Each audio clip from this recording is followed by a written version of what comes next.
सुन रहे हैं जगत गुरु तत्वदर्शी संत रामपाल जी महाराज द्वारा लिखित पुस्तक ज्ञान गंगा का पेज नंबर 116। यदि मन में इच्छा रह गई तो सतलोक नहीं जा सकती। इंद्रमती ने कहा, साहेब आप तो अंतर्यामी हो, कोई इच्छा नहीं है, आपके चरणों की इच्छा है। लेकिन एक मन में शंका बनी हुई है कि मेरा जो पति था उसने मुझे किसी भी धार्मिक कर्म के लिए कभी मना नहीं किया। नहीं तो आजकल के पति अपनी पत्नियों को बाधा कर देते हैं। यदि वह मुझे मना कर देता तो मैं आपके चरणों में नहीं लग पाती, मेरा कल्याण नहीं होता। उसका इस शुभ कर्म में सहयोग का कुछ लाभ मिलता हो तो कभी उस पर भी दया करना दाता। परमेश्वर कबीर जी ने देखा कि यह नादान इसके पीछे फिर लटक गई। साहेब बोले, ठीक है बेटी, अभी तू 2-4 वर्ष यहाँ रह। 2 वर्ष पश्चात राजा भी मरने लगा, क्योंकि नाम ले नहीं रखा था। यम के दूत आए, राजा चौक में चक्कर खाकर गिर गया। यम के दूतों ने उसकी गर्दन को दबाया, राजा की टट्टी और पेशाब निकल गया। करुणामय यानी कबीर साहेब ने रानी को कहा कि देख तेरे राजा की क्या हालत हो रही है। वहाँ मानसरोवर से परमेश्वर कबीर जी ने दिखाया। यह सर्व कौतुक देखकर रानी ने कहा कि देख लो दाता, यदि उसका भक्ति में सहयोग का कोई फल बनता हो तो दया कर लो। रानी को फिर भी थोड़ी सी ममता बनी थी। साहेब कबीर यानी करुणामय ने सोचा कि यह फिर काल जाल में फंसेगी। यह सोचकर मानसरोवर से वहां गए जहां राजा चंद्रविजय अपने महल में अचेत पड़ा था। यमदूत उसके प्राण निकाल रहे थे। कबीर साहेब के आते ही यमदूत ऐसे आकाश में उड़ गए जैसे मुर्दे से गिद्ध उड़ जाते हैं। चंद्रविजय होश में आ गया। सामने करुणामय साहेब खड़े थे, केवल चंद्रविजय को दिखाई दे रहे थे, किसी अन्य को दिखाई नहीं दे रहे थे। चंद्रविजय चरणों में गिरकर याचना करने लगा, मुझे क्षमा कर दो दाता, मेरी जान बचाओ, क्योंकि अब उसने देखा कि तेरी जान जाने वाली है। जब इस जीव की आंख खुलती है कि यह तो बात बिगड़ गई, मुझे क्षमा कर दो दाता, मेरी जान बचा लो मालिक। कबीर साहेब ने कहा, राजा आज भी वही बात है, उस दिन भी वही बात थी, नाम लेना होगा। राजा ने कहा, मैं नाम ले लूंगा जी, अभी ले लूंगा ना।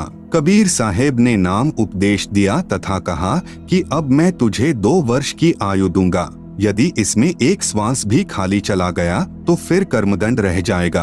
कबीर, जीवन तो थोड़ा भला, जैसत सुमरण हो, लाख वर्ष का जीवना, लेखे धरे ना को। शुभ कर्म में सहयोग दिया हुआ पिछला कर्म और साथ में श्रद्धा से 2 वर्ष के स्मरण से तथा तीनों नाम प्रदान करके कबीर साहेब चंद्रविजय को भी पार कर ले गए। बोलो कबीर परमेश्वर यानी कबीरदेव की जय जय। बंदी छोड़। परमेश्वर कबीर जी सच्चे श्रद्धालु की आयु बढ़ा देता है तथा उसके परिवार की भी रक्षा करता है। उपरोक्त विवरण से सिद्ध हुआ। यह प्रमाण बहुत पहले के हैं, वर्तमान में साधारण व्यक्ति विश्वास नहीं करता। वर्तमान में पूज्य कबीर परमेश्वर की शक्ति से सतगुरु रामपाल जी के द्वारा हुए कष्ट निवारण तथा आयु वृद्धि के ढेर सारे प्रमाण पढ़े इसी पुस्तक में भटकों को मार्ग विषय नामक लेख में। आप सुन रहे हैं जगत गुरु तत्वदर्शी संत रामपाल जी महाराज द्वारा लिखित पुस्तक ज्ञान गंगा का पेज नंबर 117। कबीर साहेब यानी कबीरदेव का कलियुग में प्राकाट्य। विक्रमी संवत 1455 यानी सन 1398 ज्येष्ठ मास की पूर्णिमा सुबह सुबह ब्रह्म मुहूर्त में वह पूर्ण परमेश्वर कबीर यानी कबीरदेव जी स्वयं अपने मूल स्थान सतलोक से आए। काशी में लहर तारा तालाब के अंदर कमल के फूल पर एक बालक का रूप धारण किया। पहले मैं आपको नीरू नीमा के बारे में बताना चाहूँगा कि ये कौन थे। द्वापर युग में नीरू नीमा सुपट सुदर्शन के माता पिता थे। इन्होंने कबीर साहेब की बात को उस समय स्वीकार नहीं किया था। अंत में सुदर्शन ने करुणामय रूप में आए कबीर साहेब से प्रार्थना की थी कि प्रभु आपने मुझे उपदेश दे दिया तो सब कुछ दे दिया, आपसे आज तक कुछ मांगने की कोई आवश्यकता ही नहीं पड़ी, क्योंकि आपने सर्व मनोकामना पूर्ण कर दी तथा जो वास्तविक भक्ति धन है उससे भी परिपूर्ण कर दिया। एक प्रार्थना है दास की, यदि उचित समझो तो स्वीकार कर लेना। मेरे माता पिता यदि किसी जन्म में कभी मनुष्य शरीर प्राप्त करें तो इनको संभालना प्रभु। ये बहुत पुण्यात्मा हैं, लेकिन आज इनकी बुद्धि विपरीत हो गई है, ये परमात्मा की वाणी को मान नहीं रहे। कबीर साहेब ने कहा, चिंता न कर, अब तू अपने माता पिता के चक्कर में यहाँ उलझ जाएगा, आने दे समय इनको भी संभालूंगा। काल जाल से पार करूंगा, तू निश्चिंत होकर सतलोक जा। सुदर्शन जी सतलोक चले गए। सुदर्शन के माता पिता के कलयुग में नीरू नीमा के जन्म से पहले भी ब्राह्मण घर में इनके 2 जन्म हुए, उस समय भी निसंतान ही रहे। फिर तीसरा मनुष्य जन्म काशी में हुआ, उस समय भी वे ब्राह्मण और ब्राह्मणी यानी गौरी शंकर और सरस्वती के नाम से थे। संतान फिर भी नहीं थी। नीरू तथा नीमा दोनों गौरी शंकर और सरस्वती नाम के ब्राह्मण जाति से थे। ये भगवान शिव के उपासक थे। भगवान शिव की महिमा शिव पुराण से निस्वार्थ भाव से भक्तात्माओं को सुनाया करते थे। किसी से पैसा नहीं लेते थे। इतने नेक आत्मा थे कि यदि कोई उनको अपने आप दक्षिणा दे जाता था, उसमें से अपने भोजन योग्य रख लेते थे और जो बच जाता था उसका भंडारा कर देते थे। अन्य स्वार्थी ब्राह्मण गौरी शंकर तथा सरस्वती से ईर्ष्या रखते थे, क्योंकि गौरी शंकर निस्वार्थ कथा किया करते थे। पैसे के लालच में भक्तों को गुमराह नहीं करते थे, जिस कारण से प्रशंसा के पात्र बने हुए थे। उधर से मुसलमानों को ज्ञान हो गया कि इनके साथ कोई हिंदू ब्राह्मण नहीं है। उन्होंने इसका लाभ उठाया और बलपूर्वक उनको मुसलमान बना दिया। मुसलमानों ने अपना पानी उनके सारे घर में छिड़क दिया तथा उनके मुंह में भी डाल दिया, सारे कपड़ों पर छिड़क दिया। उससे हिंदू ब्राह्मणों ने कहा कि अब ये मुसलमान बन गए हैं, आज के बाद इनका हमारे से कोई भाईचारा नहीं रहेगा। नीरू नीमा को जुलाहे की उपाधि तथा परमेश्वर प्राप्ति। बेचारे गौरी शंकर तथा सरस्वती विवश हो गए। मुसलमानों ने पुरुष का नाम नीरू तथा स्त्री का नाम नीमा रखा। आप सुन रहे हैं जगत गुरु तत्वदर्शी संत रामपाल जी महाराज द्वारा लिखित पुस्तक ज्ञान गंगा का पेज नंबर 118। पहले उनके पास जो पूजा आती थी उससे उनकी रोजी रोटी चल रही थी और जो कोई रुपया पैसा बच जाता था वे उसका दुरुपयोग नहीं करते थे। उस बचे धन से धर्म भंडारा कर देते थे। पूजा आनी भी बंद हो गई। उन्होंने सोचा अब क्या काम करें। उन्होंने एक कपड़ा बुनने की खड्डी लगा ली और जुलाहे का कार्य करना प्रारंभ कर दिया। कपड़ा बुनकर निर्वाह करने लगे। कपड़े की बुनाई से घर के खर्च के पश्चात जो पैसा बच जाता था उसको भंडारों में लगा देते थे। हिंदू ब्राह्मणों ने नीरू नीमा का गंगा घाट पर गंगा दरिया में स्नान करना बंद कर दिया था। कहते थे कि अब तुम मुसलमान हो गए हो। गंगा दरिया का ही पानी लहरों के द्वारा उछलकर काशी में एक लहर तारा नामक बहुत बड़े सरोवर को भरकर रखता था। बहुत निर्मल जल भरा रहता था। उसमें कमल के फूल उगे हुए थे। सन 1398 यानी विक्रमी संवत 1455 ज्येष्ठ मास शुद्धि पूर्णमासी को ब्रह्म मुहूर्त यानी सूर्योदय से लगभग 1.5 घंटा पहले में अपने सत्यलोक यानी रिद्धाम से सशरीर आकर परमेश्वर कबीर यानी कबीरदेव बालक रूप बनाकर लहर तारा तालाब में कमल के फूल पर विराजमान हुए। उसी लहर तारा तालाब पर नीरू नीमा सुबह सुबह ब्रह्म मुहूर्त में स्नान करने के लिए प्रतिदिन जाया करते थे। ब्रह्म मुहूर्त कहते हैं सूर्योदय होने से 1.5 घंटा पूर्व एक बहुत तेज पुंज का चमकीला गोला बालक रूप में परमेश्वर कबीर साहेब जी तेजोमय शरीर युक्त आए थे। दूरी के कारण प्रकाश पुंज ही नजर आता है।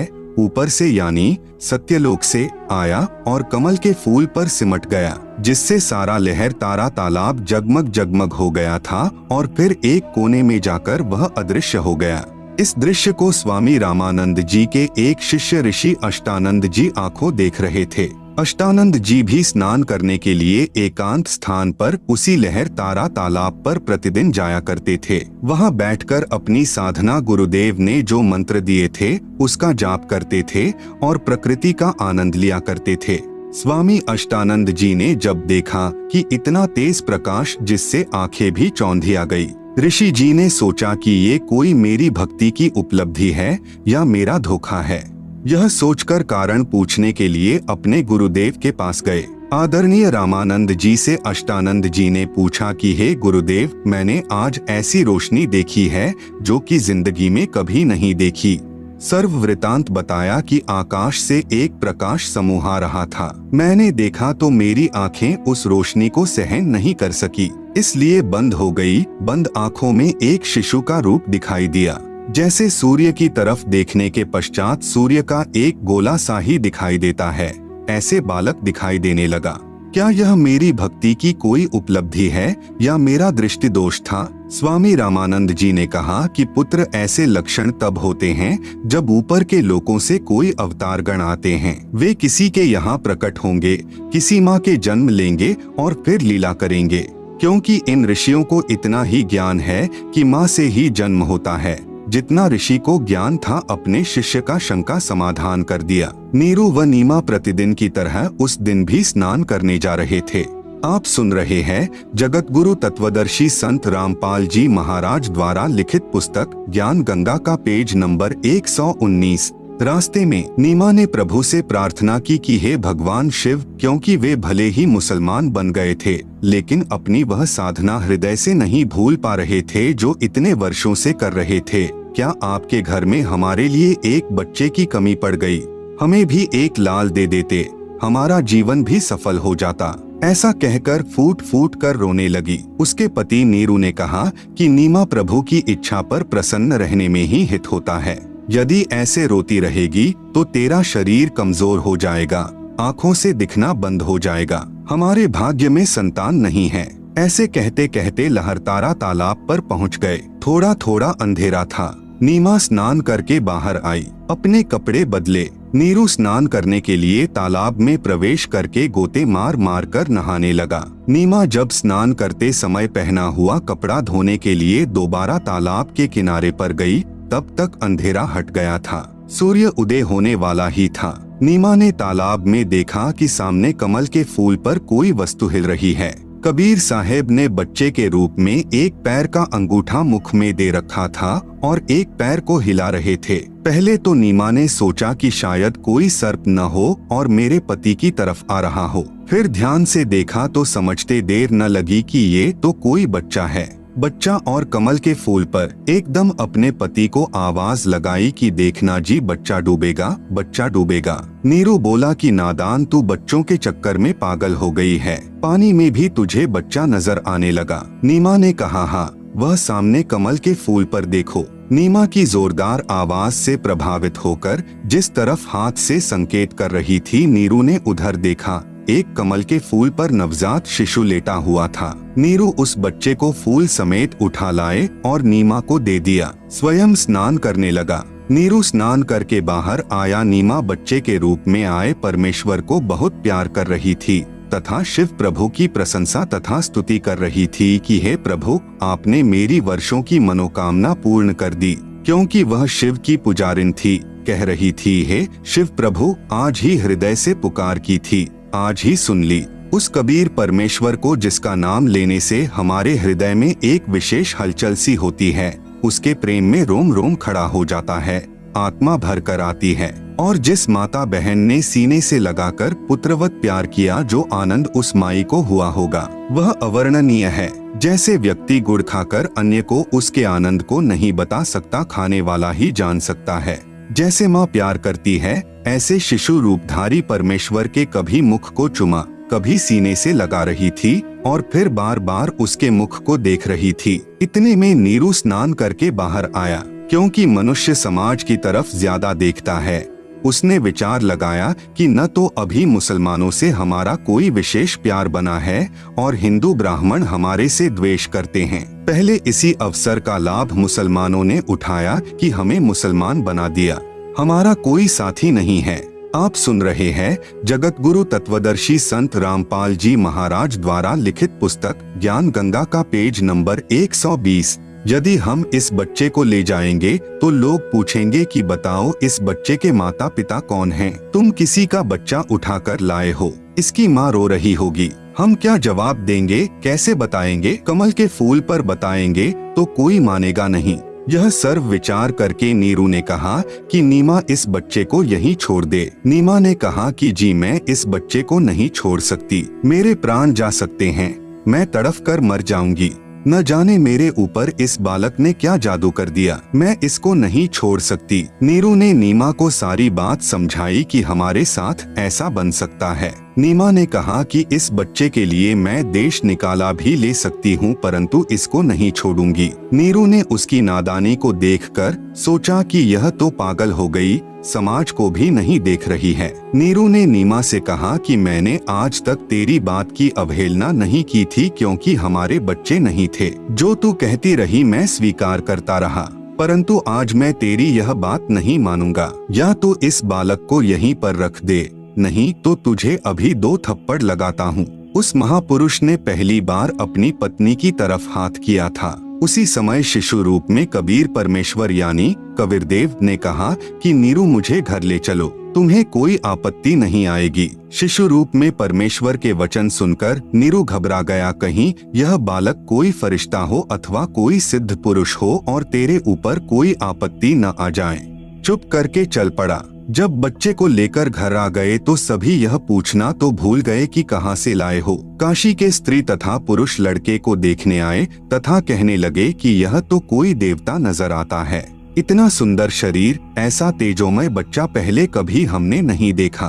कोई कहे यह तो ब्रह्मा विष्णु महेश में से कोई प्रभु है। ब्रह्मा विष्णु महेश कहते हैं कि यह तो कोई ऊपर के लोकों से आई हुई शक्ति है। ऐसे सब अपनी अपनी टिप्पणी कर रहे थे। गरीब 84 बंधन काटन, कीनी कलब कबीर, भवन चतुर्दश लोक सब टूटे जम जंजीर। गरीब अनंत कोटि ब्रह्मांड में बंदी छोड़ कहाए, सो तो एक कबीर हैं, जननी जन्या नमाए। गरीब शब्द स्वरूप साहिब धनी, शब्द सिंध सब माही, बाहर भीतर रमी रहिया, जहाँ तहाँ सब ठाही। गरीब जल थल पृथ्वी गगन में, बाहर भीतर एक, पूरम ब्रह्म कबीर हैं, अविगत पुरुष अलेख। गरीब सेवक होय करी उतरे, इस पृथ्वी के माही, जीव उदाहरण जगत गुरु, बार बार बलि जाही। गरीब काशीपुरी कस्त किया, उतरे अधर अधार, मोमन को मुजरा हुआ, जंगल में दीदार। गरीब कोटि किरण शशि भान सुधी, आसन अधर विमान, परसत पूरन ब्रह्म को, शीतल पिंडरु प्राण। आप सुन रहे हैं जगत गुरु तत्वदर्शी संत रामपाल जी महाराज द्वारा लिखित पुस्तक ज्ञान गंगा का पेज नंबर 121। गरीब गोद लिया मुख चुंबी करी, हेम रूप झलकंत, जगर मगर काया करे, दमके पदम अनंत। गरीब काशी उमटी गुल भया, मोमन का घर घेर, कोई कहे ब्रह्मा विष्णु हैं, कोई कहे इंद्र कुबेर। गरीब कोई कहे छल ईश्वर नहीं, कोई किन्नर कहलाए, कोई कहे गण ईश का, ज्यों ज्यों मात्र साई।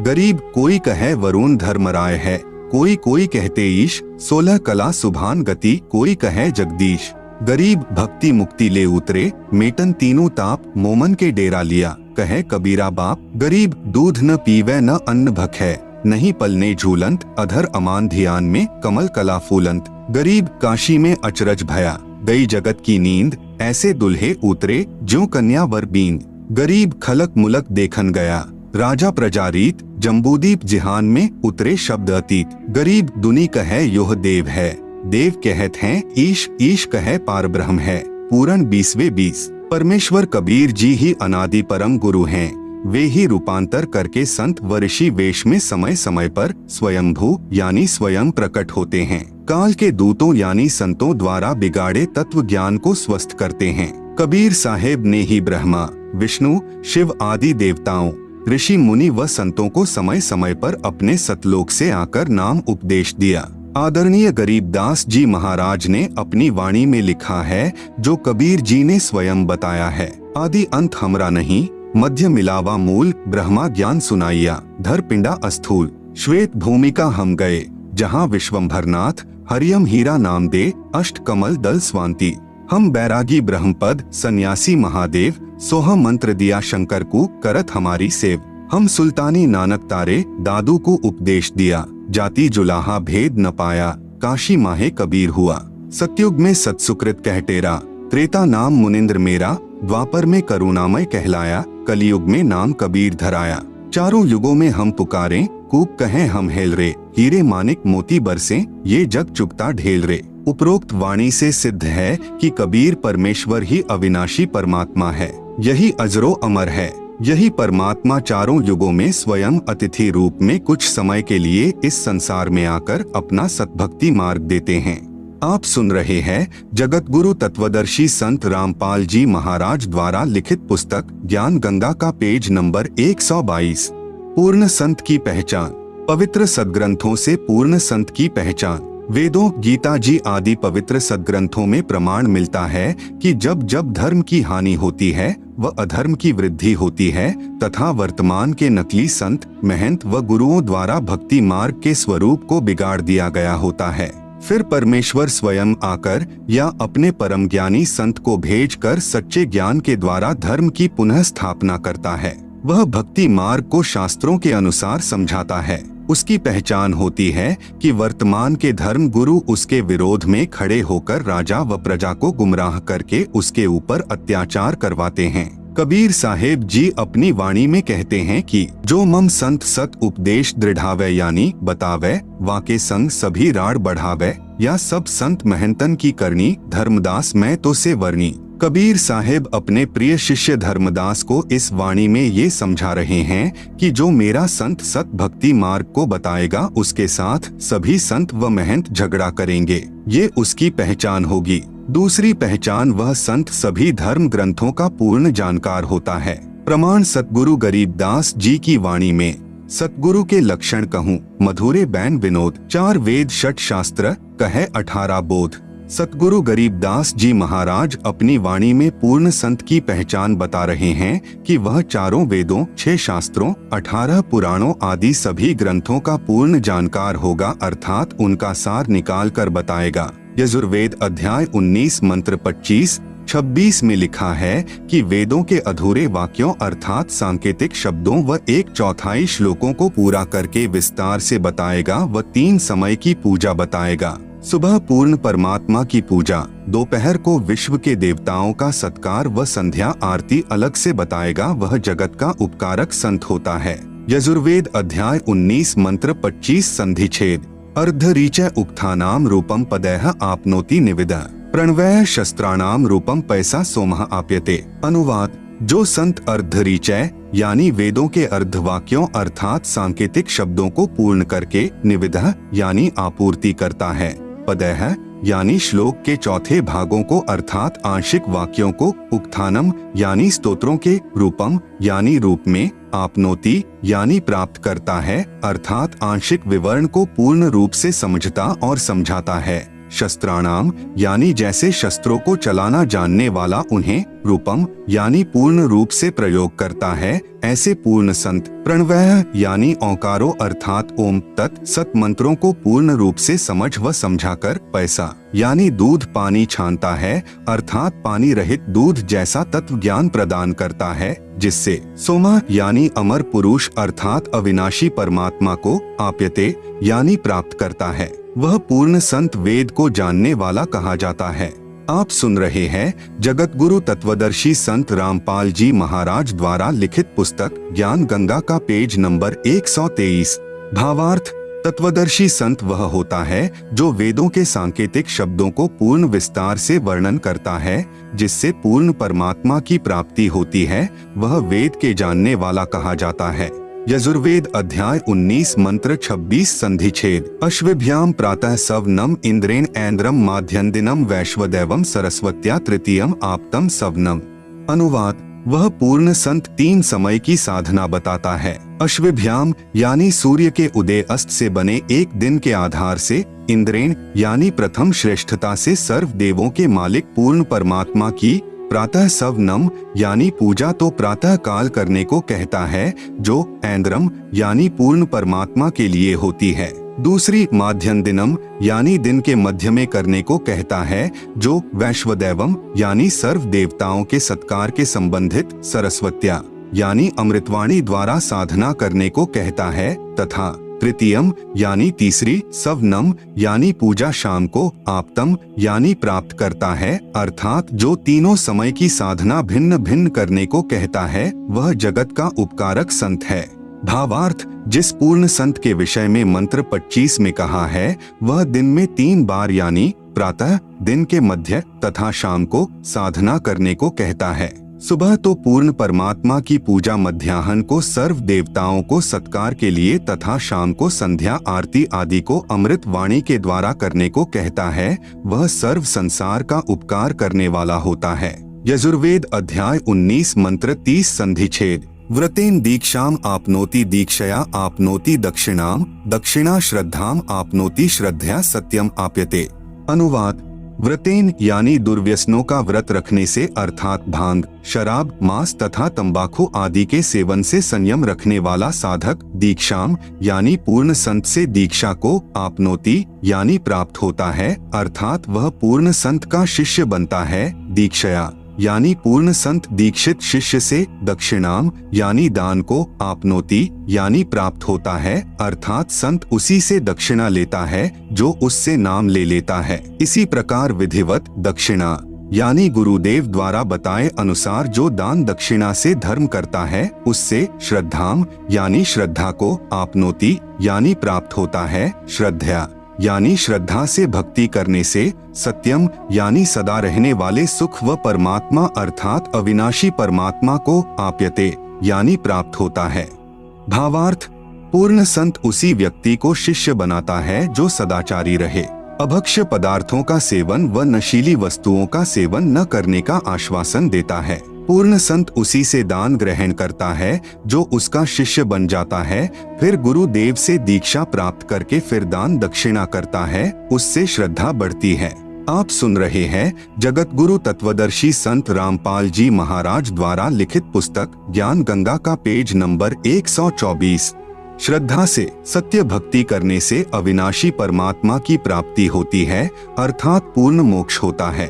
पूर्ण संत भिक्षा व चंदा मांगता नहीं फिरेगा। कबीर: गुरु बिन माला फेरते गुरु बिन देते दान, गुरु बिन दोनों निष्फल है पूछो वेद पुराण। तीसरी पहचान 3 प्रकार के मंत्रों यानी नाम को 3 बार में उपदेश करेगा, जिसका वर्णन कबीर सागर ग्रंथ पृष्ठ नंबर 265 बोध सागर में मिलता है व गीता जी के अध्याय नंबर 17 श्लोक 23 व सामवेद संख्या नंबर 822 में मिलता है। कबीर सागर में अमर मूल बोध सागर पृष्ठ 265। तब कबीर अस कहे वे लीन्हा, ज्ञान भेद सकल कह दीन्हा। धर्मदास मैं कहो बिचारी, जिहिते निभै सब संसारी। प्रथम ही शिष्य होय जो आई, ता कहें पान देहो तुम भाई।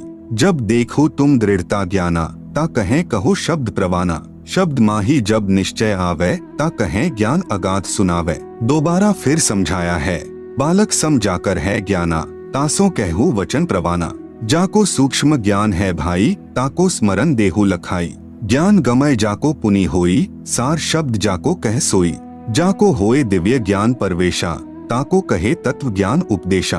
उपरोक्त वाणी से स्पष्ट है कि कड़िहार गुरु यानी पूर्ण संत 3 स्थिति में सार नाम तक प्रदान करता है तथा चौथी स्थिति में सार शब्द प्रदान करना होता है। क्योंकि कबीर सागर में तो प्रमाण बाद में देखा था, परंतु उपदेश विधि पहले ही पूज्य दादा गुरुदेव तथा परमेश्वर कबीर साहेब जी ने हमारे पूज्य गुरुदेव को प्रदान कर दी थी, जो हमारे को शुरू से ही 3 बार में नामदान की दीक्षा करते आ रहे हैं। हमारे गुरुदेव रामपाल जी महाराज प्रथम बार में श्री गणेश जी, श्री ब्रह्मा सावित्री जी, श्री लक्ष्मी विष्णु जी, श्री शंकर पार्वती जी व माता शेरावाली का नाम जाप देते हैं, जिनका वास हमारे मानव शरीर में बने चक्रों में होता है। मूलाधार चक्र में श्री गणेश जी का वास, स्वाद चक्र में ब्रह्मा सावित्री जी का वास, नाभि चक्र में लक्ष्मी विष्णु जी का वास, हृदय चक्र में शंकर पार्वती जी का वास, कंठ चक्र में शेरावाली माता का वास है और इन सब देवी देवताओं के आदि अनादि नाम मंत्र होते हैं, जिनका वर्तमान में गुरुओं को ज्ञान नहीं है। इन मंत्रों के जाप से ये 5 चक्र खुल जाते हैं। इन चक्रों के खुलने के बाद मानव भक्ति करने के लायक बनता है। सतगुरु गरीबदास जी अपनी वाणी में प्रमाण देते हैं कि 5 नाम गुज गायत्री आत्म तत्व जगाओ, ओम किलियम हरियम श्रियम सोहम ध्याओ। भावार्थ 5 नाम जो गुज गायत्री है, इनका जाप करके आत्मा को जागृत करो। आप सुन रहे हैं जगत गुरु तत्वदर्शी संत रामपाल जी महाराज द्वारा लिखित पुस्तक ज्ञान गंगा का पेज नंबर 125। दूसरी बार में 2 अक्षर का जाप देते हैं, जिनमें एक ओम और दूसरा तत्, जो कि गुप्त है, उपदेशी को बताया जाता है, जिनको श्वास के साथ जाप किया जाता है। तीसरी बार में सार नाम देते हैं, जो कि पूर्ण रूप से गुप्त है। 3 बार में नाम जाप देने का प्रमाण अध्याय 17 का श्लोक 23। ओम तत् सत इति निर्देशः ब्रह्मणः त्रिविधः स्मृतः ब्राह्मणाः तेन वेदाः च यज्ञाः च विहिताः पुरा। अनुवाद: ओम ब्रह्म का, तत् यह सांकेतिक मंत्र पर ब्रह्म का, सत पूर्ण ब्रह्म का, इति यानी ऐसे यह त्रिविध यानी 3 प्रकार के, ब्रह्मणः यानी पूर्ण परमात्मा के नाम सुमर्ण का, निर्देशः यानी संकेत, स्मृतः यानी कहा है, च यानी और, पुरा यानी सृष्टि के आदिकाल में, ब्राह्मणाः यानी विद्वानों ने बताया कि, तेन यानी उसी पूर्ण परमात्मा ने, वेदाः यानी वेद, च यानी तथा, यज्ञाः यानी यज्ञादि, विहिताः यानी रचे।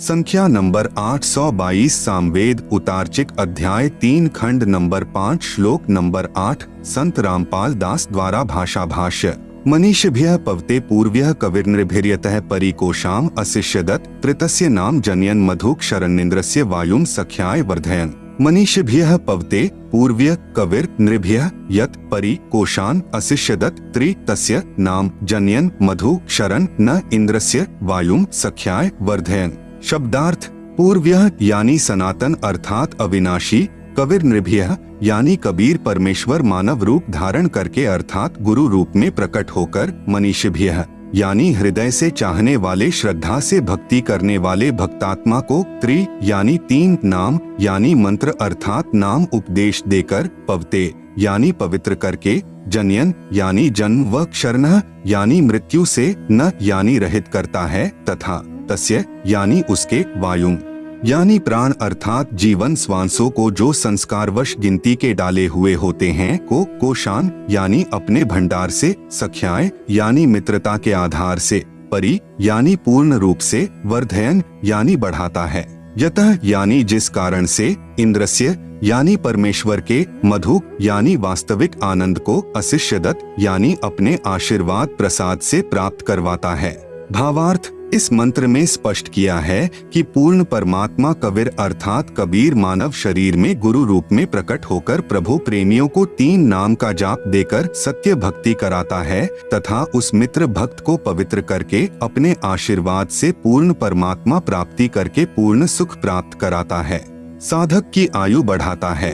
यही प्रमाण गीता अध्याय 17 श्लोक 23 में है कि ओम तत् सत इति निर्देशः ब्रह्मणः त्रिविध स्मृतः। भावार्थ है कि पूर्ण परमात्मा को प्राप्त करने का ओम तत् सत यह मंत्र जाप स्मरण करने का निर्देश है।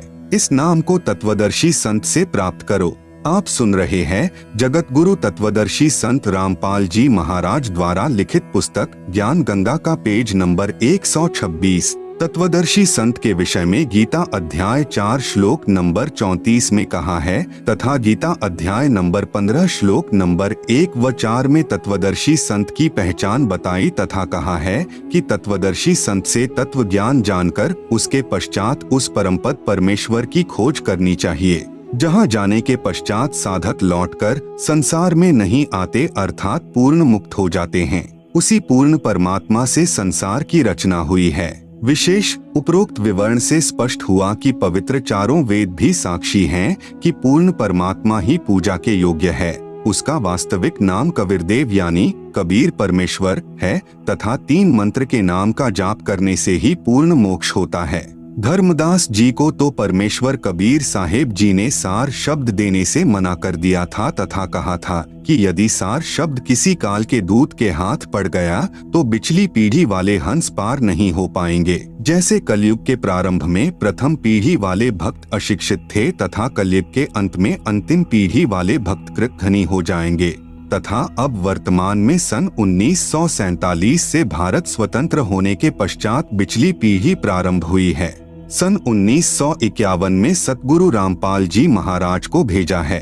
अब सर्व भक्तजन शिक्षित हैं, शास्त्र अपने पास विद्यमान हैं। अब यह सतमार्ग सत साधना पूरे संसार में फैलेगा तथा नकली गुरु तथा संत महंत छुपते फिरेंगे। इसलिए कबीर सागर जीव धर्म बोध सागर पृष्ठ 1937 पर धर्मदास तो ही लाख दुहाई, सार शब्द कहीं बाहर नहीं जाई, सार शब्द बाहर जो परी है, पिछली पीढ़ी हंस नहीं तरी है। पुस्तक धनी धर्मदास जीवन दर्शन एवं वंश परिचय के पृष्ठ 46 पर लिखा है कि 11वीं पीढ़ी को गद्दी नहीं मिली। जिस महंत जी का नाम धीरज नाम साहब कवर्धा में रहता था, उसके बाद 12वां महंत उग्र नाम साहेब ने दामाखेड़ा में गद्दी की स्थापना की तथा स्वयं ही महंत बन बैठा। इससे पहले दामाखेड़ा में गद्दी नहीं थी। इससे स्पष्ट है कि पूरे विश्व में सतगुरु रामपाल जी महाराज के अतिरिक्त वास्तविक भक्ति मार्ग नहीं है।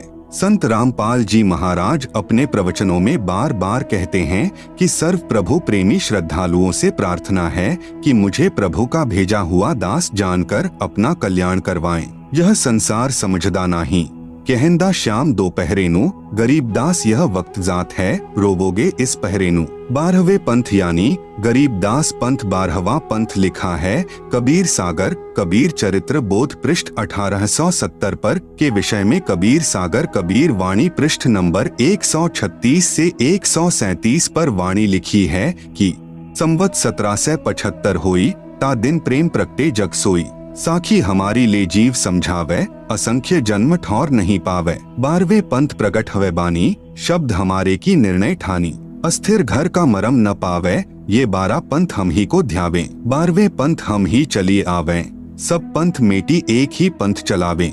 आप सुन रहे हैं जगत गुरु तत्वदर्शी संत रामपाल जी महाराज द्वारा लिखित पुस्तक ज्ञान गंगा का पेज नंबर 127। धर्मदास मोरी लाख दोहाई, सार शब्द बाहर नहीं जाई, सार शब्द बाहर जो पर ही, बिचली पीढ़ी हंस नहीं तरही। 33 अरब ज्ञान हम भाखा, सार शब्द गुप्त हम राखा, मूल ज्ञान तब तक छुपाई, जब लग 12 पंथ मिट जाई। यहाँ पर साहेब कबीर जी अपने शिष्य धर्मदास जी को समझाते हैं कि संवत 1775 में मेरे ज्ञान का प्रचार होगा जो 12वां पंथ होगा। 12वें पंथ में हमारी वाणी प्रकट होगी, लेकिन सही भक्ति मार्ग नहीं होगा।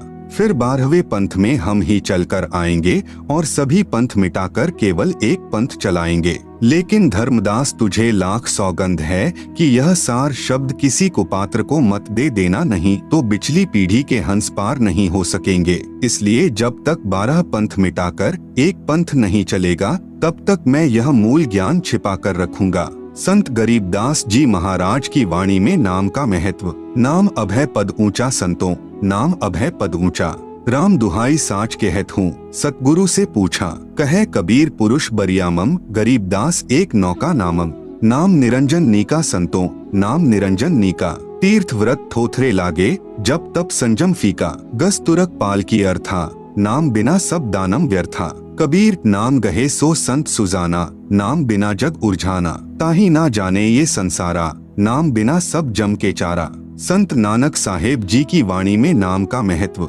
नानक नाम चढ़दी कला, तेरे भाणे सरबत दा भला, नानक दुखिया सब संसार, सुखिया सोय नाम आधार, जाप ताप ज्ञान सब ध्यान, षट शास्त्र सिमरत व्याख्यान, जोग अभ्यास कर्म धर्म सब क्रिया, सगल त्यागवण मध्य फिरिया, अनेक प्रकार किए बहुत यत्ना, दान पुण्य हो मैं बहुरत्ना, शीश कटाए हो मैं कर राती, व्रत नेम करे बहु भांति, नहीं तुल्य राम नाम विचार, नानक गुरुमुख नाम जपिए एक बार। परम पूज्य कबीर साहेब यानी कबीर देव की अमृतवाणी। संतो शब्दई शब्द बखाना, शब्द फास फसा सब कोई शब्द नहीं पहचाना, प्रथम ही ब्रह्म स्वम इच्छा ते पांचों शब्द उचारा, सोहम निरंजन निरंकार शक्ति और ओंकारा, पांचों तत्व प्रकृति तीनों गुण उपजाया, लोक द्वीप चारों खान 84 लख बनाया, शब्दई काल कलंदर कहिए शब्दई भर्म भुलाया, 5 शब्द की आशा में सर्वस मूल गवाया, शब्दे ब्रह्म प्रकाश मेंट के बैठे मूंदे द्वारा,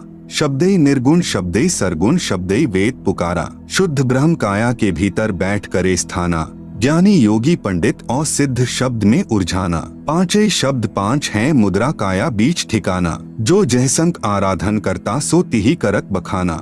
आप सुन रहे हैं जगत गुरु तत्वदर्शी संत रामपाल जी महाराज द्वारा लिखित पुस्तक ज्ञान गंगा का पेज नंबर 128। शब्द निरंजन चांचरी मुद्रा है नैनन के माही, ताको जाने गोरख योगी महा तेज तप माही, शब्द ओंकार भूचरी मुद्रा त्रिकुटी है स्थाना, व्यास देव ताही पहचाना चांद सूर्य तिही जाना, सोहम शब्द अगोचरी मुद्रा भवर गुफा स्थाना, शुकदेव मुनि ताही पहचाना सुन अनहद को काना, शब्द रंध्रकार खेचरी मुद्रा 10वें द्वार ठिकाना, ब्रह्मा विष्णु महेश आदि लो रंध्रकार पहचाना, शक्ति शब्द ध्यान उन्मुनि मुद्रा बसे आकाश सनेही, झिलमिल झिलमिल जोत दिखावे जाने जनक विदेही, 5 शब्द 5 हैं मुद्रा सो निश्चय कर जाना, आगे पुरुष पुराण नियक्षर तिनकी खबर न जाना। 9 नाथ 84 सिद्धि लो 5 शब्द में अटके, मुद्रा साध रहे घट भीतर फिर ओंधे मुख लटके।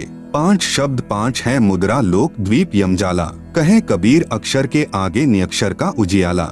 जैसा कि इस शब्द संतो शब्दई शब्द बखाना में लिखा है कि सभी संत जन शब्द यानी नाम की महिमा सुनाते हैं। पूर्ण ब्रह्म कबीर साहिब जी ने बताया है कि शब्द सतपुरुष का भी है, जो कि सतपुरुष का प्रतीक है, व ज्योति निरंजन यानी काल का प्रतीक भी शब्द ही है। जैसे शब्द ज्योति निरंजन यह चांचरी मुद्रा को प्राप्त करवाता है, इसको गोरख योगी ने बहुत अधिक तप करके प्राप्त किया, जो कि आम यानी साधारण व्यक्ति के बस की बात नहीं है।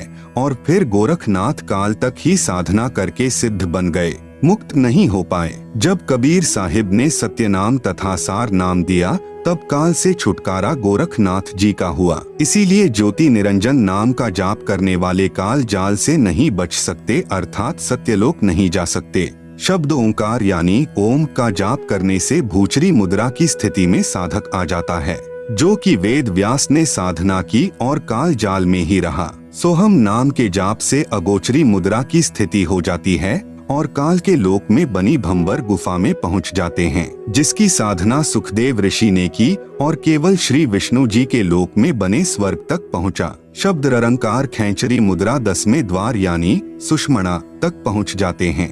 ब्रह्मा विष्णु महेश तीनों ने ररंकार को ही सत्य मानकर काल के जाल में उलझे रहे। शक्ति यानी श्रीयम शब्द ये उन्मनी मुद्रा को प्राप्त करवा देता है, जिसको राजा जनक ने प्राप्त किया, परंतु मुक्ति नहीं हुई। कई संतों ने 5 नामों में शक्ति की जगह सत्यनाम जोड़ दिया है, जो कि सत्यनाम कोई जाप नहीं है। ये तो सच्चे नाम की तरफ इशारा है।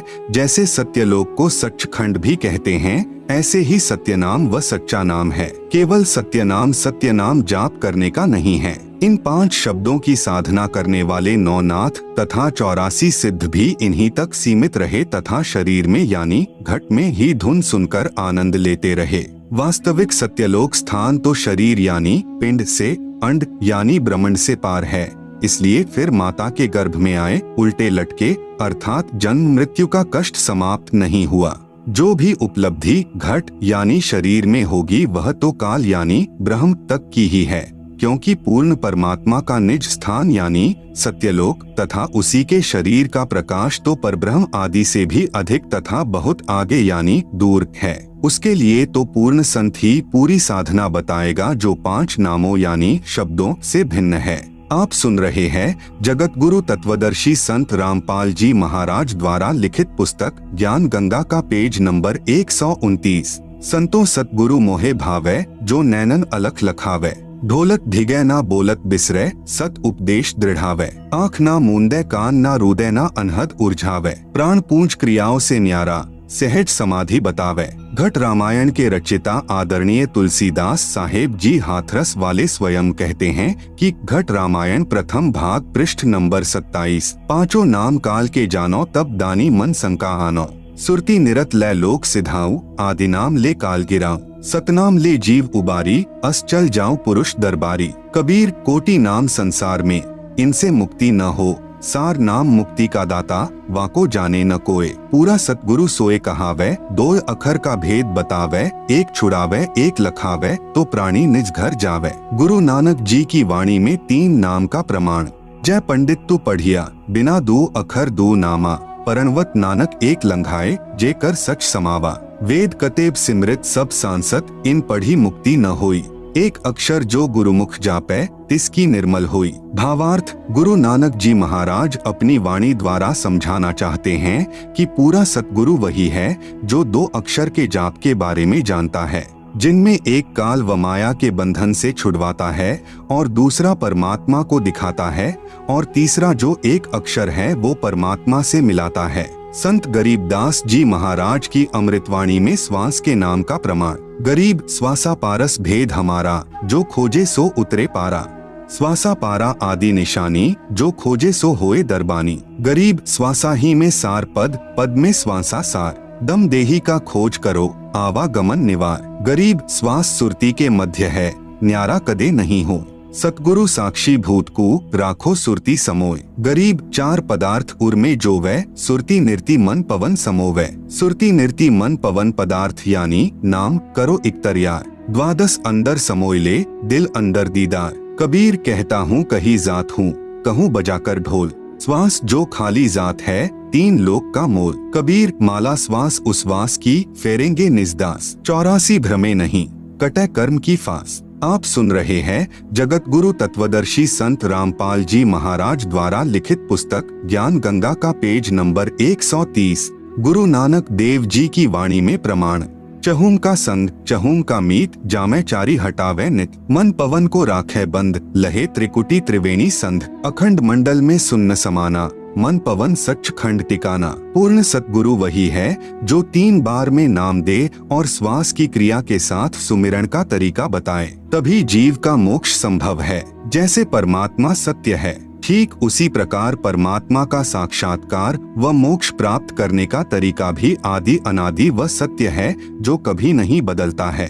गरीबदास जी महाराज अपनी वाणी में कहते हैं, भक्ति 20 पलटे नहीं, युग जाही असंख। साई सिर पर राखियो, 84 नहीं शंख। घीसा आए एको देश से, उतरे एको घाट। समझो का मार्ग एक है, मूर्ख 12 बाट। कबीर भक्ति 20 पलटे नहीं, आन पड़े बहु झोल। जय कंचन बिष्टा परे, घटे न ताका मोल। बहुत से महापुरुष सच्चे नामों के बारे में नहीं जानते। वे मनमुखी नाम देते हैं, जिससे न सुख होता है और न ही मुक्ति होती है। कोई कहता है तप हवन यज्ञ आदि करो, व कुछ महापुरुष आँख कान और मुंह बंद करके अंदर ध्यान लगाने की बात कहते हैं, जो कि यह उनकी मनमुखी साधना का प्रतीक है। जबकि कबीर साहेब, संत गरीबदास जी महाराज, गुरु नानक देव जी आदि परम संतों ने सारी क्रियाओं को मना करके केवल एक नाम जाप करने को ही कहा है। एक नास्त्रे दमस नामक भविष्य वक्ता था, जिसकी सर्व भविष्यवाणियां सत्य हो रही हैं,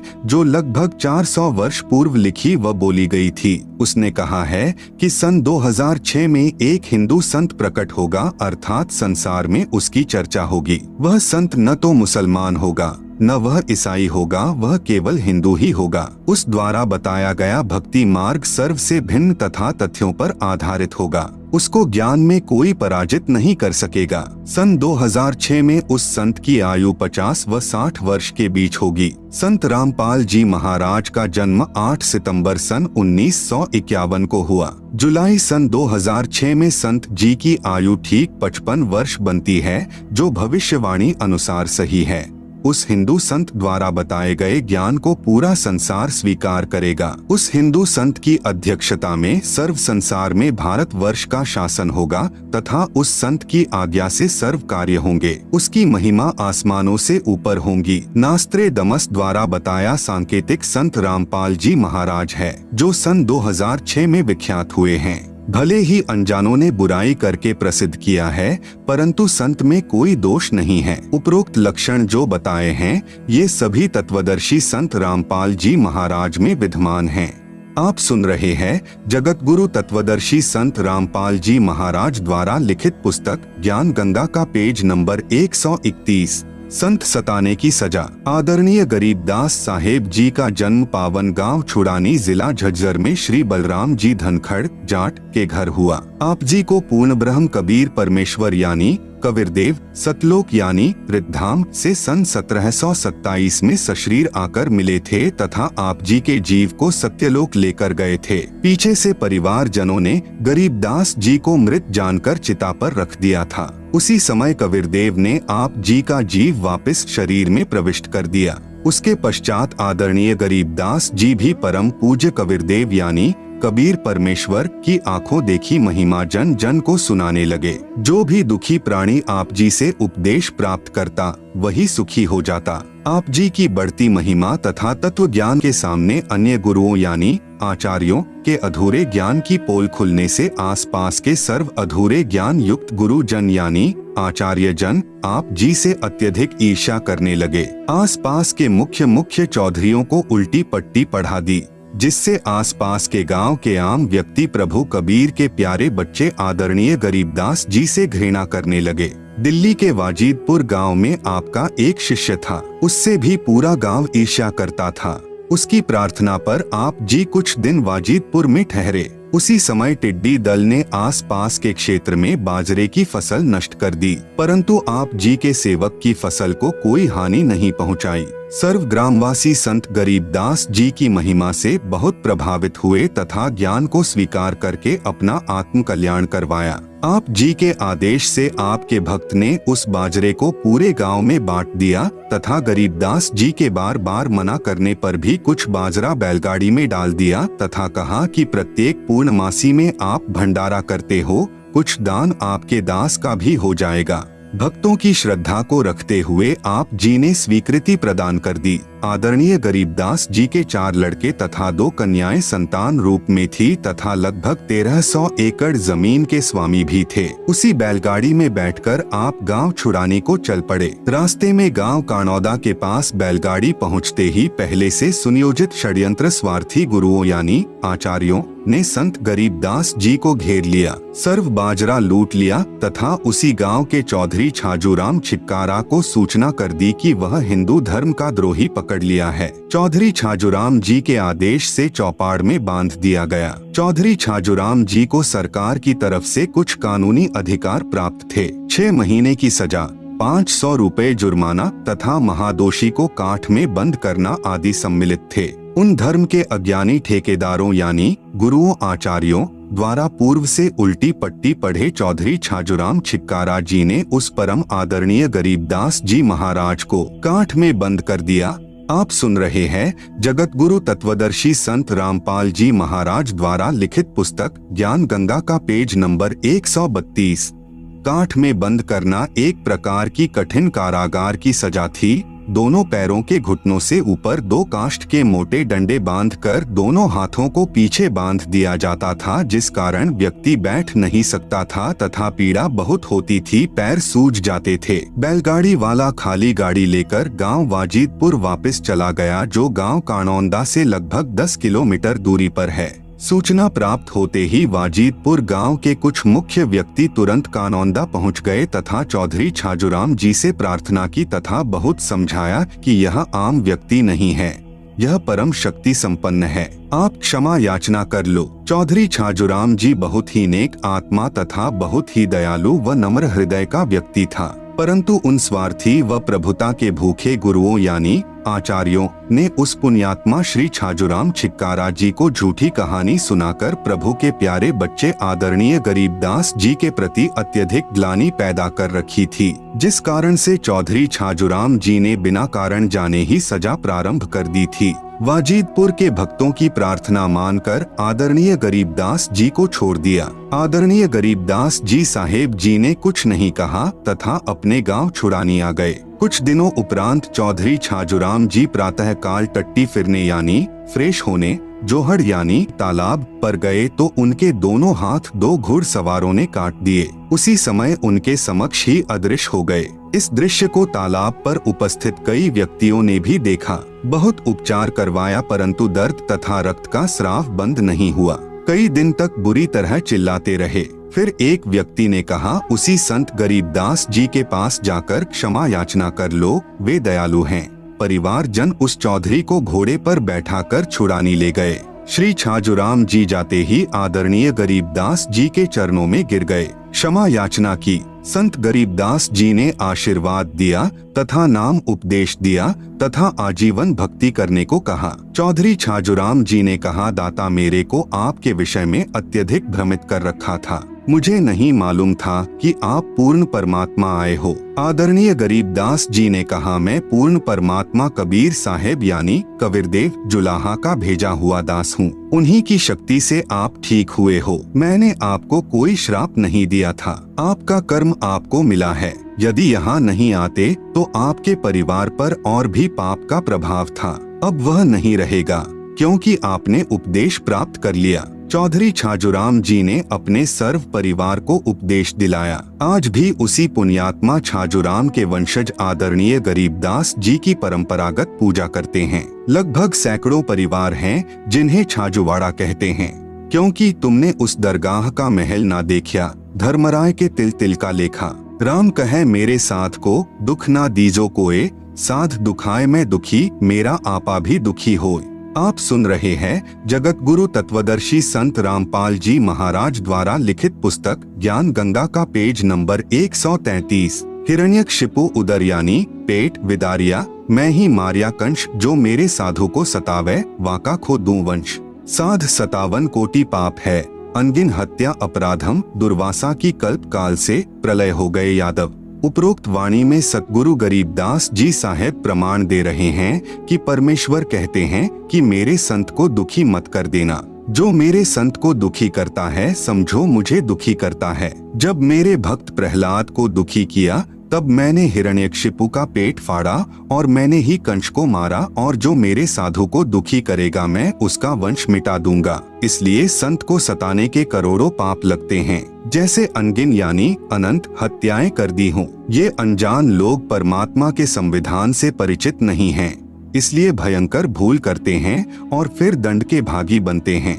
साधु सताने को निम्न दंड मिलता है। यदि एक मनुष्य दूसरे मनुष्य की मृत्यु कर देता है तो उसका अगले जन्म में हत्या करने से पूरा हो जाता है, लेकिन संत को सताने का बहुत बड़ा दंड है जो अनंत जन्मों में भी पूरा नहीं होता। सतगुरु अपनी वाणी में कहते हैं, अर्धमुखी गर्भवास में हरदम बारंबार, जूनी भूत पिशाच की जब लग सृष्टि सहार। ऐसी गलती करने वाले को परमेश्वर भिन्न प्राणियों की योनियों में बारंबार माँ के गर्भ में डालते हैं, अर्थात वह जन्म लेते ही बारंबार मृत्यु को प्राप्त हो जाता है, और जब तक सृष्टि प्रलय नहीं हो जाती तब तक भूत पिशाच की योनि व माँ के गर्भ में महान कष्ट रखता है, जो बहुत ही दुखदायी होता है। और तब तक क्षमा नहीं मिलती जब तक सताया हुआ संत ही क्षमा नहीं कर देता। एक बार दुर्वासा ऋषि ने अभिमान वश अम्बरीश ऋषि को मारने के लिए अपनी शक्ति से एक सुदर्शन चक्र छोड़ दिया। सुदर्शन चक्र अम्बरीश ऋषि के चरण छूकर वापस दुर्वासा ऋषि को मारने के लिए दुर्वासा की तरफ ही चल पड़ा। दुर्वासा ऋषि ने सोच लिया कि तूने बहुत बड़ी गलती कर दी है, लेकिन अधिक समय न रहते देख दुर्वासा सुदर्शन चक्र के आगे आगे भाग लिया। भागता भागता श्री ब्रह्मा जी के पास गया और बोला कि हे भगवान, कृपया आप मुझे इस सुदर्शन चक्र से बचाओ। इस पर ब्रह्मा जी बोले कि ऋषि जी, यह मेरे वश की बात नहीं है। अपने सिर पर से बला को टालते हुए कहा कि आप भगवान शंकर के पास जाओ, वे ही आपको बचा सकते हैं। यह सुनते ही दुर्वासा ऋषि भगवान शंकर के पास गया और बोला कि हे भगवान, कृपा करके आप मुझे इस सुदर्शन चक्र से बचाओ। इस पर भगवान शिव ने भी ब्रह्मा की तरह टालते हुए कहा कि आप श्री विष्णु भगवान के पास जाओ,